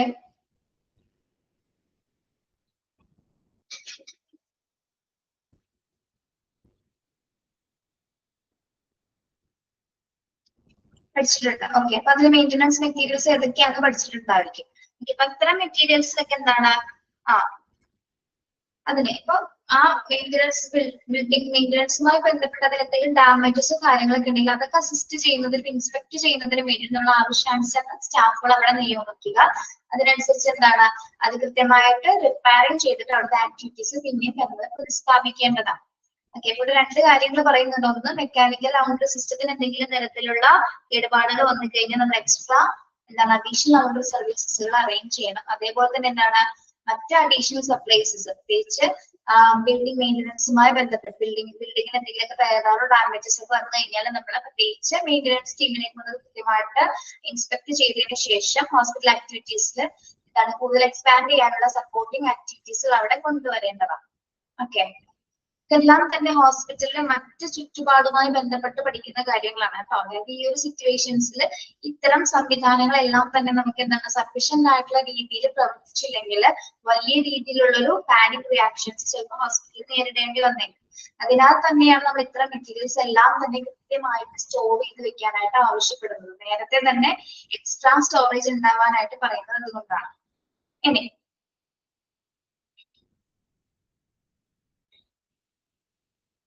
if the event of breakout of firefighting equipment installed in the hospital should be capable of being used incidentally for this, regular checks and medical firefighting drills should be incorporated in the plan. നമുക്ക് മറ്റ് പ്രധാനപ്പെട്ട ഒരു കാര്യം കൂടിയാണ് fire fighting എക്യുപ്മെന്റ്സുകൾ കൈകാര്യം ചെയ്യേണ്ടത് അല്ലെങ്കിൽ install ചെയ്യേണ്ടത്. എന്താണ് ഫയർ ഫൈറ്റിംഗ് എക്യുപ്മെന്റ്സ് എന്ന് പറയുന്നത്? അഗ്നിശമന ഉപകരണങ്ങൾ അല്ലെ. ഈ ഒരു സമയത്ത് ഫയർ റെസ്ക്യൂ കൈകാര്യം ചെയ്യുന്ന അഗ്നിശമന ഉപകരണങ്ങൾ നമ്മൾ എന്ത് ചെയ്തിരിക്കണം? തകരാറിലായി കഴിഞ്ഞാൽ തകരാറിലാണോ എന്ന് നമ്മൾ ആദ്യം തന്നെ കൃത്യമായിട്ട് മോണിറ്റർ ചെയ്യാം. ഓക്കെ, റെഗുലർ ആയിട്ട് ചെക്ക് ചെയ്ത് അറേഞ്ച് ചെയ്ത് വെക്കേണ്ട ഒരു കാര്യമാണ് എക്യുപ്മെന്റ് ആണത് ഫയർ ഫൈറ്റിംഗ് ആയിട്ടുള്ള ഉപകരണങ്ങളെല്ലാം തന്നെ. ഓക്കെ, മാത്രമല്ല നമ്മൾ ആ ഒരു പ്ലാൻ തയ്യാറാക്കുന്ന സമയത്ത്, ഡിസാസ്റ്റർ പ്ലാൻ തയ്യാറാക്കുന്ന സമയത്ത് പ്രത്യേകിച്ച് പേഴ്സണൽസിന് അല്ലെങ്കിൽ സ്റ്റാഫുകൾക്ക് ഫയർ ഫൈറ്റിംഗ്സ് എങ്ങനെയാണ് കൈകാര്യം ചെയ്യണം, അല്ലെങ്കിൽ ആ എക്സ്റ്റിങ്ക്യൂഷൻ അല്ലെ പ്രധാനമായിട്ട് എക്സ്റ്റിങ്ക്യൂഷൻ എങ്ങനെ കൈകാര്യം ചെയ്യണം എന്നതുമായി ബന്ധപ്പെട്ട് അവർക്ക് കൃത്യമായിട്ടുള്ള ട്രെയിനിങ്സ് കൂടി നമ്മൾ അറേഞ്ച് ചെയ്ത് കൊടുത്തിട്ടുണ്ടായിരിക്കും. Okay, yes. അപ്പോ ഇത്തരം ഉപകരണങ്ങളും എന്തെങ്കിലും ബ്രേക്ക് ഡൗൺ വന്നേക്കാം. അതിനാൽ തന്നെ എന്താണ് അതെങ്ങനെ മെയിൻറ്റെയിൻ ചെയ്യണം, അത് ഏതൊക്കെ രീതിയിൽ കൃത്യമായിട്ട് എങ്ങനെ അത് ഉപയോഗിക്കണം, നമ്മൾ എക്സ്റ്റിങ്ക്യൂഷർ ഉപയോഗിക്കാൻ എങ്ങനെയെന്ന് നമ്മൾ ഇതിൽ പഠിച്ചിട്ടുണ്ട്. ഡിസാസ്റ്ററിൽ തന്നെ ഫയർ റെസ്പോൺസ് കോഡിൽ പഠിച്ചിട്ടുണ്ട്. നമ്മൾ ആദ്യം കോളങ്ങളായിട്ട് പഠിച്ചു നോക്കുന്നുണ്ടോ? എങ്ങനെയാണ് അത് യൂസ് ചെയ്യേണ്ടത്, പിന്നെ എങ്ങനെ ഓപ്പൺ ചെയ്യുന്നതൊക്കെ പഠിച്ചിട്ടില്ലേ? ഉണ്ട്. ഓക്കെ, അപ്പൊ അതെങ്ങനെയാണെന്ന് വ്യക്തമായിട്ട് ട്രെയിനിങ് ചെയ്യുക. അതുകൊണ്ട് തന്നെ എന്താണ് ബ്രേക്ക് ഡൗൺ ഉണ്ടാവുന്ന സിറ്റുവേഷൻ ഇത്തരം ഉപകരണങ്ങൾക്ക് എന്തെങ്കിലും ബ്രേക്ക് ഡൗൺസ് വരാനുള്ള സാധ്യതയുണ്ട്. അപ്പൊ അതൊക്കെ എങ്ങനെയൊക്കെ കൂടി കൈകാര്യം ചെയ്യണമെന്നും കൂടി നല്ല രീതിയിൽ അവർക്കൊരു ട്രെയിനിങ്സ് കൊടുത്തിരിക്കേണ്ടത് അത്യാവശ്യമാണ് കേട്ടോ. മാത്രമല്ല ഇത്തരം ഉപകരണങ്ങൾ നമ്മൾ വ്യക്തമായിട്ട് ചെക്ക് ചെയ്തിട്ടുണ്ടായിരിക്കണം. കാരണം അപകട സാധ്യത കൂടുതലുള്ള ഉപകരണങ്ങളാണ്. അതിനാൽ തന്നെ നമ്മൾ കറക്റ്റ് ആയിട്ട് ഇൻസ്പെക്ട് ചെയ്തിട്ടുണ്ടായിരിക്കും. ഓക്കെ, ഇനി ഹോസ്പിറ്റലിൽ ഈ ഒരു സമയത്ത് വേസ്റ്റേജ് വരാനുള്ള കാരണമുണ്ടോ? വേസ്റ്റേജ് വരാനായിട്ടുള്ള സാധ്യതയുണ്ട് ഈ ഒരു സമയത്ത് ഡിസാസ്റ്റർ സിറ്റുവേഷൻസില്. വേസ്റ്റ് ഉണ്ടാവുമോ? ഒട്ടനവധി അല്ലെ? Yes. An incinerator for disposal of hospital waste has become a necessity now. If the incinerator becomes non-operational due to any reason, a makeshift substitute incinerator will be necessary to dispose of the hospital waste. Okay. എന്താണ് incinerator എന്ന് പറയുന്നത്? എന്താണ്? നമ്മുടെ മാലിന്യങ്ങൾ, നമ്മുടെ ഈ വേസ്റ്റേജസുകളൊക്കെ ഉയർന്ന താപനിലയില് നമുക്ക് ഹോസ്പിറ്റലിൽ ഈ ഒരു സമയത്ത് വരുന്ന മാലിന്യങ്ങളെല്ലാം തന്നെ നമ്മൾ എന്താണ് ഉയർന്ന താപനിലയിൽ കത്തിച്ച് ചാരമാക്കിയതിനു ശേഷം ഒരു ചാരമാക്കാനുള്ള പ്രത്യേക ചൂളയിലാണ് നമ്മൾ ചൂളാന്ന് പറഞ്ഞിട്ടുള്ളത്. നിങ്ങള് വേസ്റ്റ് കത്തിച്ചു കളയാൻ വേണ്ടി ഉപയോഗിക്കുന്ന പ്രത്യേകമായിട്ടുള്ള ചൂളകളെയാണ് നമ്മൾ എന്ത് പറയുന്നത്? കേട്ടിട്ടുണ്ട്. ഓക്കെ. അതിന്റെ പ്രോസസ്സിനെയാണ് നമ്മൾ ഇൻസിനറേറ്റർ എന്ന് പറയും. ഇൻസിനറേറ്റർ എന്ന് ഉദ്ദേശിക്കുന്നത് എന്താണ്? കത്തിക്കുന്ന പ്രക്രിയയാണെന്ത്? അതായത് ഈ മാലിന്യങ്ങൾ കത്തിക്കുന്ന പ്രക്രിയയാണ് ഇൻസിനറേറ്റർ എന്ന് പറയുന്നത്. ഇൻസിനറേറ്റർ ഫോർ ഡിസ്പോസൽ എന്ന് പറയുന്നത് ഈ മാലിന്യങ്ങൾ ഇതേ രീതിയിൽ ആ ഒരു ചൂളയില് അധികമായിട്ടുള്ള താപനിലയില് കത്തിച്ച് ചാരമാക്കുന്ന ഒരു പ്രക്രിയയാണ് ഇൻസിനറേറ്റർ എന്ന് പറയുന്നത്. ഇനി എല്ലാ സമയത്തും നമുക്ക് ഇൻസിനറേറ്റർ ഉപയോഗിച്ചുകൊണ്ട് വേസ്റ്റസുകൾ ചിലപ്പോൾ കളയാനായിട്ട് സാധിച്ചെന്ന് വരില്ല. അതിനുവേണ്ടി അല്ലാത്ത സമയത്ത് നമുക്ക് എന്ത് ചെയ്തിരിക്കണം? സബ്സ്റ്റിറ്റ്യൂട്ട് എന്ന നിലയിൽ, അതായത് ഇൻസുലേറ്റർ എപ്പോഴും ഉപയോഗിക്കാൻ പറ്റിയെന്ന് വരില്ല. അതിൽ പ്രകാരം നമ്മൾ എന്ത് ചെയ്തിരിക്കണം? Alternatively another trenching will have to be devised as a temporary measure. അതായത് നമ്മൾ ട്രെഞ്ച് ചെയ്യാന്ന് പറഞ്ഞാൽ നമ്മള് ആഴത്തിൽ കുഴികൾ എടുക്കൂലെ വേസ്റ്റേജ് നീക്കം ചെയ്യാൻ വേണ്ടിയിട്ട്. ആഴത്തിൽ ട്രെഞ്ച് ചെയ്യുന്ന കുഴിച്ചെടുക്കാന്നല്ല പറയുന്നത്. ആഴത്തിലുള്ള കുഴികൾ ഉണ്ടാക്കിയിട്ട് അതിലെന്ത് ചെയ്യും? ടെമ്പററി മെഷർ എന്ന പോലെ അതിലേക്ക് വേസ്റ്റസുകൾ നമ്മൾ തള്ളിക്കളയും. ഓക്കെ. ആ ഒരു രീതിയിൽ നമ്മൾ എന്ത് ചെയ്യുന്നു? ഈ ഒരു സമയത്ത് വരുന്ന വേസ്റ്റേജസുകൾ നമ്മൾ ഡിസ്പോസ് ചെയ്യുന്നുണ്ട്. ഒന്ന് ഇൻസിനറേറ്റർ ഉപയോഗിച്ചുകൊണ്ട് എന്താണ് ആ ഒരു ചൂളയില് അമിത താപനിലയില് കത്തിച്ച് ചാരമാക്കിയിട്ട് അതെന്ത് ചെയ്യുന്നു? ഡിസ്പോസ് ചെയ്യുന്ന പ്രക്രിയയാണ്. അല്ലാത്ത സമയത്ത് ഇതില്ലാതെ എന്താണ് സബ്സ്റ്റിറ്റ്യൂട്ട് എന്ന ഒരു മെത്തേഡ് എന്ന പോലെ എന്താണ് നമ്മൾ ഡ്രെഞ്ചസ് ഉണ്ടാക്കിയത്. ഡ്രെഞ്ചിങ് എന്ന് വെച്ചാൽ ആഴത്തിലുള്ള കുഴികൾ ഉണ്ടാക്കിയിട്ട് അതിലേക്ക് എന്ത് ചെയ്യുന്ന വേസ്റ്റസുകളെ ഡിസ്പോസ് ചെയ്യും. ഒരു ടെമ്പററി മെഷർ എന്ന പോലെ സ്വീകരിക്കുന്നതാണ് കേട്ടോ. അപ്പൊ ഈ ഒരു രീതിയിലൊക്കെയാണ് ഈ ഒരു സമയത്ത് ഇത്തരം വേസ്റ്റസുകളോ വേസ്റ്റസിന്റെ ക്വാണ്ടിറ്റീസ് കൂടുന്ന സമയത്ത് നമ്മൾ ചെയ്യുന്നത് ഇങ്ങനെയൊക്കെയാണ് കേട്ടോ. ഓക്കെ. മാത്രമല്ല sufficient quantities of insecticides and hygiene chemicals should be available in reserve supply. ഈ ഒരു സമയത്ത് നമ്മൾ ഇതൊക്കെ നീക്കം ചെയ്യുന്ന സമയത്ത് എന്താണ് ആവശ്യത്തിലധികം കീടനാശിനികളും മറ്റും ശുചിത്വ മരുന്നുകളൊക്കെ ഈ ഒരു സമയത്ത് നമ്മൾ അവൈലബിൾ ആക്കിയിട്ടാണ് ഇതൊക്കെ ഡിസ്പോസ് ചെയ്യുന്നത്. അതായത് ഈ ചില മാലിന്യങ്ങൾ നീക്കം ചെയ്യുന്നതിന് വേണ്ടി നമ്മൾ ചില കെമിക്കൽസുകൾ യൂസ് ചെയ്യാറുണ്ട് അല്ലെ.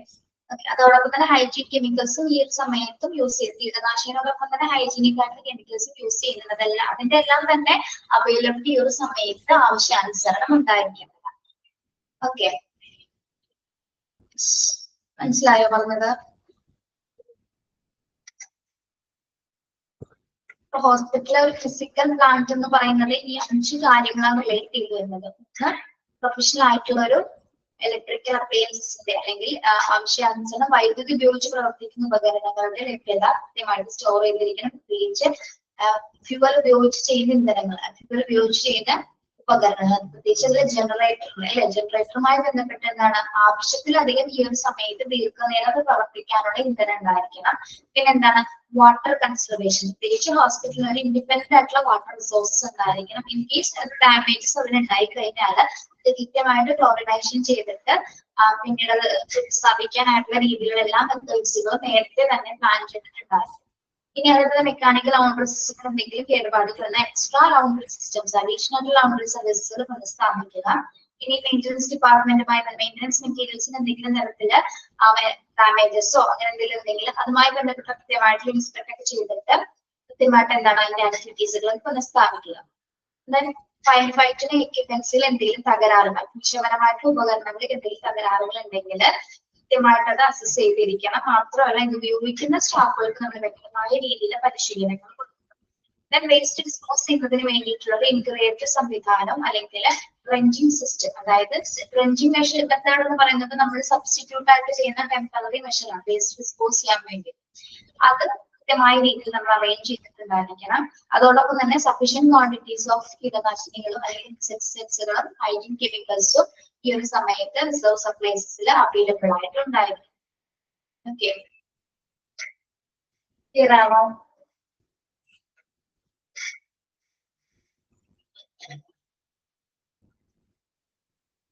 Okay.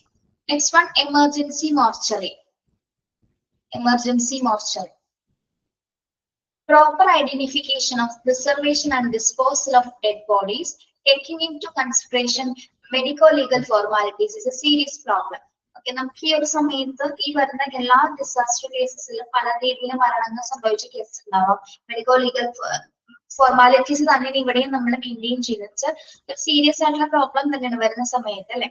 പ്രത്യേകിച്ച് നമ്മൾ അതിനെ ഏത് ഡെഡ് ബോഡി ഏതാണെന്ന് ഐഡന്റിഫൈ ചെയ്യാന്നുള്ളതാണ് ഏറ്റവും വലിയ ഡിഫിക്കൽട്ട് ആയിട്ടുള്ള കാര്യം, അല്ലെ? ചിലപ്പോൾ അവർക്ക് പല രീതിയിലുള്ള ഒരു അപകടം സംഭവിച്ചു, ഫേസ് ഒക്കെ മാറിയൊക്കെയാണ് കിടക്കുന്നെങ്കിൽ എന്താണ് കംപ്ലീറ്റ് പൊള്ളലേറ്റ ശരീരങ്ങളാണെങ്കിൽ ചിലപ്പോൾ നമുക്ക് ആരാണെന്ന് വ്യക്തമായിട്ട് ഐഡന്റിഫൈ ചെയ്യാനായിട്ട് പറ്റും, അല്ലെ? നമ്മൾ വീഡിയോയിലും സിനിമയിലൊക്കെ കണ്ടിരുന്നത് പോലെ. ഓക്കെ, അപ്പൊ അത്തരം കേസസുകളും അതിന്റെ കൺസിഡറേഷനും കാര്യങ്ങളൊക്കെ കുറച്ച് ഡിഫിക്കൽട്ട് ആയിട്ടുള്ള ഒരു പ്രോസസ്സാണ്. Capture the large number of dead, some nearby buildings such as empty warehouses, similar other will have to be requested for the temporarily halting the increasing number of dead bodies. അപ്പോൾ ഈ ഒരു സമയം ഒരുപാട് പേര്, ചിലപ്പോൾ ഒരു 100 പേര് 101 പേർക്ക് മരിച്ചിട്ടുള്ള പേഷ്യൻസ് ആണെങ്കിൽ, ഡെഡ് ബോഡീസ് ആണെങ്കിൽ എന്താണ് നമുക്ക് ഇത് ഹോസ്പിറ്റലിലെ ഒരു മോർച്ചറിയിൽ തന്നെ ഉൾപ്പെടുത്താനായിട്ട് പറ്റിയെന്ന് വരില്ല, അല്ലെ? എല്ലാം തന്നെ ഒരൊറ്റ മോർച്ചറിയിൽ തന്നെ ഉൾപ്പെടുത്താൻ പറ്റുമോ? സാധിക്കില്ല, അല്ലെ? അതിന് നമ്പർ ഓഫ് ഇത്ര ക്വാണ്ടിറ്റി എണ്ണം ഉണ്ടായിരിക്കും, ഇത്ര ഡെഡ് ബോഡീസിനെ മാത്രം ഉൾക്കൊള്ളാനുള്ള ഒരു നമ്പർ ഓഫ് എണ്ണം അത്ര അറേഞ്ച് ചെയ്തിട്ടുണ്ടായിരിക്കും, അല്ലെ? അപ്പോ അത് കൂടാതെ തന്നെ എന്താണ് ഹോസ്പിറ്റലിലെ മറ്റ് പ്ലേസസുകൾ, പ്രത്യേകിച്ച് ഒഴിഞ്ഞെടുക്കുന്ന മറ്റ് വെയർ ഹൗസുകള്, ചില ഹാളുകള്, പിന്നെ മറ്റങ്ങനെയുള്ള പ്ലേസസുകളെല്ലാം തന്നെ നമ്മൾ എന്ത് ചെയ്യണം, ഒരു ടെമ്പററി ഹോൾഡിംഗ് സ്പേസസ് ആയിട്ട്, അതായത് ഈ ഡെഡ് ബോഡീസിനെ സൂക്ഷിക്കുന്നതിനുള്ള ടെമ്പററി ഹോൾഡിംഗ് പ്ലേസസ് ആയിട്ട് നമ്മൾ ഈ ഡെഡ് ബോഡീസിനെ സൂക്ഷിക്കാനായിട്ട് അറേഞ്ച് ചെയ്യും. അതായത് എണ്ണം കൂടിയത് കൊണ്ടാണ്, അല്ലെ? നമ്പർ ഓഫ് ഡെഡ് ബോഡീസിന് എണ്ണം കൂടുതലായത് കൊണ്ടാണ് നമ്മൾ ഇത്തരം പ്ലേസസുകൾ അറേഞ്ച് ചെയ്യുന്നത്. അങ്ങനെ ഒഴിഞ്ഞു കിടക്കുന്ന ഹാളുകള്, മറ്റ് പ്ലേസസുകളെല്ലാം തന്നെ സൂക്ഷിക്കാനുള്ള ഇടമായിട്ട് നമ്മൾ ആ ഒരു സമയത്ത്, അതായത് ബന്ധുക്കളോ മറ്റാരെങ്കിലും അത് ഐഡന്റിഫൈ ചെയ്യുന്നത് വരെ നമുക്ക് എന്തായാലും എന്ത് ചെയ്തിരിക്കണം, സൂക്ഷിക്കേണ്ട ഒരു ആവശ്യകതയുണ്ട്, അല്ലെ? That alternatively, the plan must include setting up of a temporary emergency mortuary. As the use of hospital mortuary is not recommended, there is a rarely enough space accessing difficult and it may hinder accommodation of the hospital dead bodies. ഇനി നമ്മൾ ശരിക്കും പറഞ്ഞാൽ ഇതൊരു temporary emergency മോർച്ചറീസ് ആണ് ഇപ്പോൾ തയ്യാറാക്കിയിരിക്കുന്നത്. അതായത് എന്താണ്, നമ്മള് ഹോസ്പിറ്റലിൽ ഉൾക്കൊള്ളാവുന്നതിന്റെ അധികം, അല്ലെ? നമ്മൾ നേരത്തെ പറഞ്ഞ പോലെ, അല്ലെ? അധികം കൂടുതൽ എന്തുണ്ടായി ഇനഫ് സ്പേസുകൾ ആവശ്യമാണ്. ഇത്രയും മൃതദേഹങ്ങൾ സൂക്ഷിക്കുന്നതിനുള്ള സ്പേസ് നമുക്ക് ആവശ്യമാണ്. അതായത് ഇത്രയും പേഷ്യൻസ്, ഇത്രയും ഡെഡ് ബോഡീസ് നമുക്ക് അക്കോമഡേറ്റ് ചെയ്യാന്ന് പറയുന്നത് മറ്റ് തടസ്സങ്ങളൊന്നും ഇല്ലാതെ എന്താണ് ഹോസ്പിറ്റലിൽ അക്കോമഡേറ്റ് ചെയ്യാനായിട്ട് ഒരു പ്ലേസ് എടുത്താൽ നമ്മൾ നേരത്തെ തന്നെ പ്ലാൻ ചെയ്തിട്ടുണ്ടായിരുന്നു. അപ്പൊ പ്ലാൻ ചെയ്തിട്ട് നമുക്ക് ഇതിനെ മാറ്റാൻ പറ്റില്ല. അതുകൊണ്ടാണ് നമ്മൾ നേരത്തെ പറയുന്നത് സ്റ്റോറുകളാണെങ്കിലും അല്ലെങ്കിൽ ഇത്തരത്തിൽ പ്രത്യേകിച്ച് എമർജൻസി മോർച്ചറികളാണെങ്കിൽ എന്താണ് നമ്മൾ നേരത്തെ പ്ലാൻ ചെയ്തേക്കും. ഇത്രയും വലിയൊരു ഡിസാസ്റ്റർ സംഭവിച്ചിട്ടുണ്ടെങ്കിൽ ഇത്രത്തോളം പേഷ്യൻസ് എത്തിയേക്കാം, ഇത്തരം പേഷ്യൻസുകൾ മരണപ്പെട്ടേക്കാം. അതിനാൽ തന്നെ എന്താണ് ഇനഫ് ആയിട്ടുള്ള സ്പേസ് നമ്മള് ഹോസ്പിറ്റലിലെ പ്രത്യേകിച്ച് ഡെഡ് ബോഡീസ് സൂക്ഷിച്ചു വെക്കുന്നതിനായിട്ട് ഓൾറെഡി നമ്മൾ മറ്റു തടസ്സങ്ങളൊന്നും ഇല്ലാതെ തന്നെ അറേഞ്ച് ചെയ്തിട്ടുണ്ടായിരിക്കും. Okay, yes. ഇനി ഇത് വെറുതെ സൂക്ഷിച്ചാൽ മാത്രം മതിയോ നമുക്ക്? ഡെഡ് ബോഡീസിനെ വെറുതെ ഇങ്ങനെ സൂക്ഷിച്ചിട്ട് കാര്യമുണ്ടോ? വെറുതെ വെക്കാൻ പറ്റുന്നതാണോ ഡെഡ് ബോഡീസ്? വെറുതെ എവിടെയെങ്കിലും അത് കൊണ്ടുവന്നിടാൻ പറ്റുമോ? ഇല്ല, അല്ലെ? പ്രത്യേകമായിട്ട് പ്ലേസ് ചെയ്യുന്ന അറേഞ്ച് ചെയ്യേണ്ട രീതിയിലായിരിക്കും അതിനെ ഹോൾഡ് ചെയ്യേണ്ടത്. എങ്ങനെയാണ്? ഒന്ന്, air condition tents which may be erected conveniently at any place should be considered where possible, keeping a temperature of 46 degrees to prevent or delay decomposition of bodies of the extent and possible. നമ്മള് ഒരു എന്താ പറയാ air condition സംവിധാനത്തിൽ, അതായത് നമ്മള് എന്താണ് dead ബോഡീസിനെ സൂക്ഷിക്കേണ്ടത് ചിലപ്പോൾ 1-2 ദിവസം അതിൽ കൂടുതൽ ദിവസം ചിലപ്പോൾ വെക്കേണ്ടതായിട്ടുള്ള സിറ്റുവേഷൻ വരാം. അപ്പൊ നമ്മൾ അതുമായി ബന്ധപ്പെട്ട് എന്താണ് എയർ കണ്ടീഷൻ ആയിട്ടുള്ള ടെന്റ്സുകൾ ക്രിയേറ്റ് ചെയ്യും, ടെന്റുകൾ. അത് ക്രിയേറ്റ് ചെയ്യുന്നതിന് വേണ്ടിയിട്ടാണ് ആ ഡെഡ് ബോഡീസിന് ഏകദേശം ഒരു 4 മുതൽ 6 വരെ ഡിഗ്രീസ് ടെമ്പറേച്ചർ അല്ലെങ്കിൽ എയർ കണ്ടീഷൻ ചെയ്ത ആ ഒരു സംവിധാനം ആവശ്യമാണ്. അതായത് ഡീകമ്പോസിഷൻ അതിന് സംഭവിക്കാതിരിക്കുക. ഡീകമ്പോസിഷൻ എന്ന് പറയുമ്പോൾ എന്താണ്, നമ്മള് മൃതദേഹം അഴുകുക എന്നൊക്കെ പറയില്ലേ, നമ്മള് അഴുകി പോവാതിരിക്കാൻ നമ്മൾ ചെയ്യുന്നതാണ് എന്ത്, ഫ്രീസറിൽ ഇടുന്നതിന് വേണ്ടിയിട്ടല്ലേ നമ്മള് ഡെഡ് ബോഡീസ് ഫ്രീസറിൽ സൂക്ഷിക്കുന്ന എന്തിനു വേണ്ടിയിട്ടാണ്, എന്തിനു വേണ്ടിയിട്ടാണ്, അഴുകുന്നത് തടയാനായിട്ട്. ഓക്കെ, അത് അഴുകി പോകുക അല്ലെങ്കിൽ മൃതദേഹം ഒരു സമയം കഴിഞ്ഞ് ഇത്ര സമയത്തോളം കഴിഞ്ഞ് 24 മണിക്കൂർ കഴിയുമ്പോൾ തന്നെ അതിന് വ്യത്യാസങ്ങൾ വരാൻ തുടങ്ങും അല്ലെ. യെസ്, അത്തരം സിറ്റുവേഷൻസ് ഒഴിവാക്കാൻ വേണ്ടിയിട്ടാണ് നമ്മൾ എയർ കണ്ടീഷണർ ടെൻസിൽ അതിനെ സൂക്ഷിക്കുന്നത്. Okay, yes. ഇനി a reasonable person should be nominated to organize and supervise the disposal of the dead and their legal clearance from police or other nominated authorities.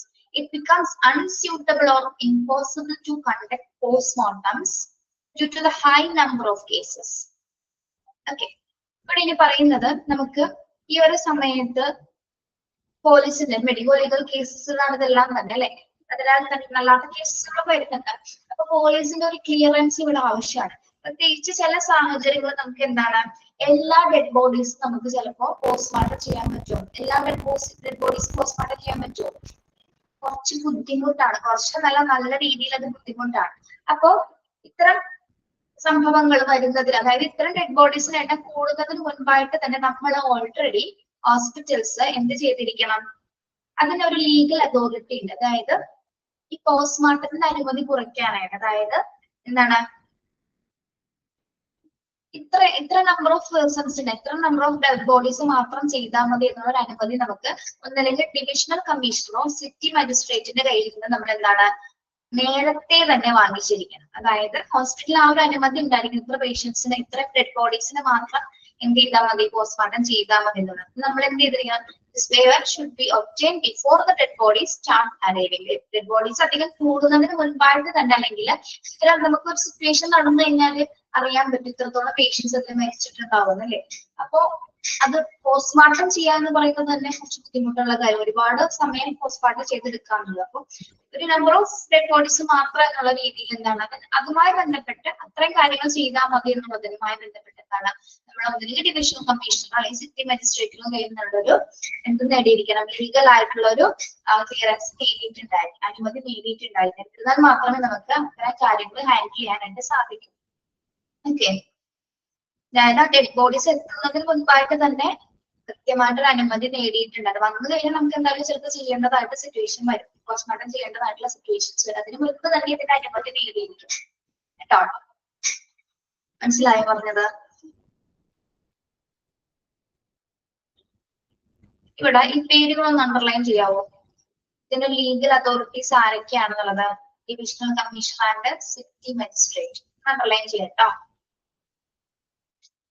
നിങ്ങൾക്ക് ഇത്തരം കാര്യങ്ങളൊക്കെ അറിയാമെന്ന് വരുന്നോ, മോർച്ചറിയുമായി ബന്ധപ്പെട്ട് എമർജൻസി സിറ്റുവേഷൻസിന്റെ ആദ്യമായിട്ട് അറിയുന്നതാണോ, ആദ്യമായിട്ട് പഠിക്കുന്നതാണോ?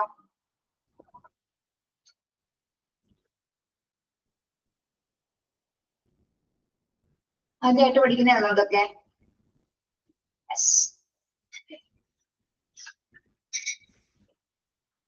ഓക്കെ,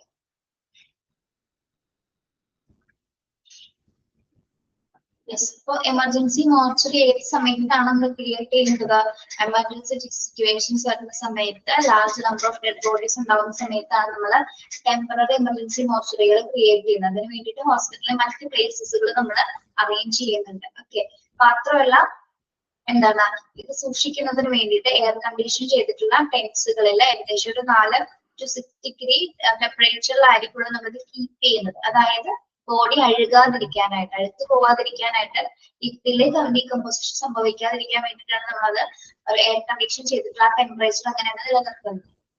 ഇനി ഇത്തരം സിറ്റുവേഷൻസിൽ നമ്പർ ഓഫ് ഡെഡ് ബോഡീസ് വരുന്നത് കൊണ്ട് തന്നെ അങ്ങനെ പറയാം, നമുക്ക് പോസ്റ്റ്മോർട്ടം ചെയ്യേണ്ട സിറ്റുവേഷൻ, അപ്പൊ എല്ലാവരെയും പോസ്റ്റ്മോർട്ടം ചെയ്യാൻ നമുക്ക് കുറച്ച് ബുദ്ധിമുട്ടാണ്. അതിനാൽ തന്നെ നമ്മള് ഡെഡ് ബോഡീസിൽ എത്തിച്ചേരുന്നതിന് മുൻപായിട്ട് തന്നെ ഡിവിഷണൽ കമ്മീഷണറിന്റെ കയ്യിലോ സിറ്റി മാനേജറിന്റെ സിറ്റി മജിസ്ട്രേറ്റിന്റെ കയ്യിലോ അതുമായി ബന്ധപ്പെട്ടിട്ടുള്ള ലീഗൽ ആയിട്ടുള്ള ആക്ഷൻസ് അല്ലെങ്കിൽ അനുമതീസ് നമ്മൾ നേടിയിട്ടുണ്ടായിരിക്കും. ഓക്കെ, അണ്ടർലൈൻ ചെയ്യാൻ പറഞ്ഞത് ആരുടെ അനുമതിയാണ് നമ്മുടെ പോസ്റ്റ്മോർട്ടം ഒഴിവാക്കാനായിട്ട് ചെയ്യേണ്ടത്? ആരുടെയൊക്കെയാണ്? ഡിവിഷണൽ കമ്മീഷണർ, സിറ്റി മജിസ്ട്രേറ്റ് കേട്ടോ. അത് മാത്രം അണ്ടർലൈൻ ചെയ്താൽ മതി.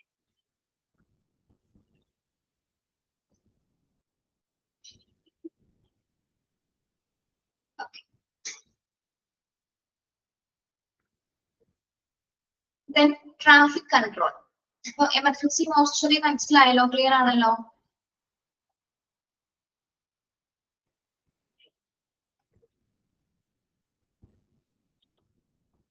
Yes. And traffic control, the lift would have to be managed continuously. A traffic control chart should be available with appropriate signs posting to facilitate internal patient movement to radiology, intensive care operation theaters and from the two patient wards. ഈ ഒരു സമയത്ത് കൃത്യമായിട്ട് നിയന്ത്രിക്കേണ്ട മറ്റൊന്നാണ് traffic control അല്ലെ. അതായത് ഒരുപാട് patients മാത്രമല്ല, അല്ലാതെ റിലേറ്റീവ്സ്, മറ്റ് സ്റ്റാഫുകൾ എല്ലാം തന്നെ ഈ ഒരു സമയത്ത് എന്താണ് ഹോസ്പിറ്റലിനകത്ത് തിങ്ങി നിറഞ്ഞിരിക്കുന്ന ഒരു സിറ്റുവേഷൻ ആണ്. നമ്മള് അത് കൺട്രോൾ ചെയ്യേണ്ടത് അത്യാവശ്യമാണ്. പ്രത്യേകിച്ച് പേഷ്യൻസിനെ നമ്മൾ അതർ ഏരിയാസിലേക്ക് കൊണ്ടുപോകുന്ന സമയത്ത്, അതായത് ചിലപ്പോ റേഡിയോളജിയിലേക്കോ അല്ലെങ്കിൽ ICUയിലോ ഓപ്പറേഷൻ തിയേറ്റേഴ്സിലേക്ക് കൊണ്ടുപോകുന്ന സമയത്തൊക്കെ എന്താണ് ഏതൊക്കെ പേഷ്യൻസിനെ ഇങ്ങോട്ടേക്കാണ് കൊണ്ടുപോകുന്നത് അല്ലെങ്കിൽ അത് നിയന്ത്രിക്കുന്നതിന് വേണ്ടിയിട്ടുള്ള ഒരു ചാർട്ടുകൾ നമ്മൾ അറേഞ്ച് ചെയ്യുന്നത് അത്യാവശ്യമാണ്. യെസ്, അവരെ കൊണ്ടുപോകുന്ന സമയത്ത് ചിലപ്പോൾ അവരുടെ കൂടെ അധികം സ്റ്റാഫുകൾ ഉണ്ടാവാം, പേഷ്യൻസിന് റിലേറ്റീവ്സ് ഉണ്ടാവാം. ആ ഒരു സമയത്തൊക്കെ ഈ പേഷ്യൻസിനെ കൊണ്ടുപോകുന്ന സമയത്ത് യാതൊരു തടസ്സങ്ങളും നേരിടാതെ തന്നെ അവരൊക്കെ ഏതൊക്കെ ഡിപ്പാർട്ട്മെന്റിലേക്കാണ് എത്തിക്കേണ്ടത് അവിടേക്ക് നമ്മൾ നല്ല രീതിയിൽ ട്രാഫിക് നിയന്ത്രിച്ചിട്ടുണ്ടായിരിക്കും. ലാർജ് നമ്പർ ഓഫ് ഇവിടെ ഈ ഒരു സമയത്ത് വേറെ ആരൊക്കെ ഉണ്ടായിരുന്നു? ലാർജ് നമ്പർ ഓഫ് ഓൺ ലുക്കേഴ്സ് ഉണ്ടാവും, idling public ഉണ്ടാവും, relatives and family members and people anxious to help out to the hospital during such times. നമുക്കറിയാലോ, നമ്മൾ ന്യൂസിലൊക്കെ കണ്ടിട്ടുണ്ട്, ഒരു സംഭവം ഉണ്ടായി കഴിഞ്ഞാല് ലോകത്തുള്ള സകല ആൾക്കാരും ഇവിടെ ഉണ്ടാവും, ഹോസ്പിറ്റലിനെ പരിസരത്ത് ചുറ്റുമായിട്ടുണ്ടാവും. റിലേറ്റീവ്സ് ഉൾപ്പെടെ വെറുതെ നിൽക്കുന്ന ആൾക്കാർ, വെറുതെ നോക്കി നിൽക്കുന്ന ആൾക്കാരുണ്ടാവും. ചിലപ്പോൾ എന്തെങ്കിലും വീഡിയോസ് ഒക്കെ എടുത്തിട്ട് അങ്ങനെയൊക്കെ നിൽക്കുന്ന ആൾക്കാർ കണ്ടിട്ടില്ലേ? ഒരു പണിയില്ലാതെ വെറുതെ നിൽക്കുന്ന ടീമുകളുണ്ടാവും. ഒരു കാര്യമില്ലാതെ ഒരു ഉപകാരവും പോലും ഉണ്ടാവില്ല. ചിലപ്പോ അവിടെ എന്താണ് സിറ്റുവേഷൻ നടക്കാൻ വേണ്ടി നിൽക്കുന്നവരുണ്ടാവും. പക്ഷെ റിയലിസ്റ്റിക് ആയിട്ട് നിൽക്കുന്ന ആൾക്കാരുണ്ട്, ഫാമിലി മെമ്പേഴ്സ്, റിലേറ്റീവ്സ്, മറ്റ് എല്ലാം തന്നെ ഈ സിറ്റുവേഷൻ ആൻഷ്യസ് ആയിട്ടായിരിക്കും നോക്കിക്കാണുന്നത് അല്ലെ ഈ ടൈംസിൽ. എന്നിരുന്നാൽ പോലും എന്താണ് എത്ര ആൾക്കാർ വന്ന് നിന്നാൽ പോലും നമുക്ക് അവിടെ ആവശ്യത്തിന് സ്പേസസ് തന്നെ ആവശ്യമാണ്. പേഷ്യൻസിനെ കൊണ്ടുവരുന്ന പേഷ്യൻസ് നമുക്ക് എന്താണ് യാതൊരു തടസ്സങ്ങളും കൂടാതെ അകത്തേക്ക് പ്രവേശിപ്പിക്കണം. അത്തരം കാര്യങ്ങൾ നമ്മൾ അവിടെ ശരിക്കും പറഞ്ഞാൽ സെക്യൂരിറ്റി സ്റ്റാഫുകളുടെ ഡ്യൂട്ടീസ് ആണ് അല്ലെ. നല്ല രീതിയിൽ നമ്മളത് കൺട്രോൾ ചെയ്യേണ്ടത്. ഓക്കെ, അപ്പൊ ഇത്ര ആൾക്കാർ തടിച്ചു കൂടുന്ന സമയത്ത് അവരെ വ്യക്തമായിട്ട് നമ്മൾ എന്ത് ചെയ്തിരിക്കുക, കൃത്യമായിട്ട് അവരെ നിയന്ത്രിക്കുക. പറഞ്ഞു വിടേണ്ട ആൾക്കാരെ നമ്മൾ എന്താണ് ഹോസ്പിറ്റലിന് പുറത്തേക്ക് പറഞ്ഞു വിടേണ്ടത് അത്യാവശ്യം. എത്ര പറഞ്ഞു വിട്ടാൽ അവർ പോകുമോ? എത്ര പറഞ്ഞു വിട്ടാൽ ആൾക്കാർ പോകുമോ? ഇല്ല. നമുക്കൊന്ന് നിയന്ത്രിക്കാൻ മാത്രമേ അവിടെ സാധിക്കുകയുള്ളൂ. പക്ഷെ ആൾക്കാർ അവിടെ തന്നെ തടിച്ചു കൂടും അല്ലെ. പ്രത്യേകിച്ച് ഒരു സിറ്റുവേഷൻ എന്താണെന്നുള്ളത് വിവരങ്ങൾ അറിയാൻ വേണ്ടിയിട്ടാണ് പല ആൾക്കാരും തടിച്ചു കൂടുന്നത്. Then to avoid uncontrolled entry of all and sundry and to avoid chaos and entrance and exist should be demanded to allow only the authorities or essential personnel beside casualties, police and other relief personnel.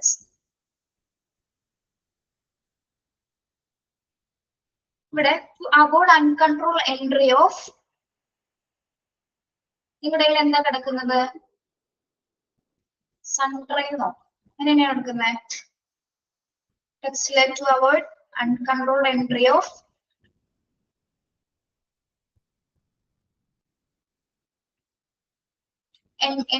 people എന്ന് മതി കേട്ടോ.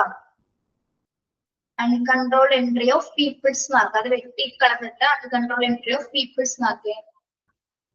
ഇത്രയും മതി. അത് വെട്ടിക്കളഞ്ഞേക്കോ. Avoid chaos അങ്ങനെയൊക്കെ കിടക്കുന്നുണ്ടോ? അത് വരെയൊക്കെ വെട്ടിക്കോളും.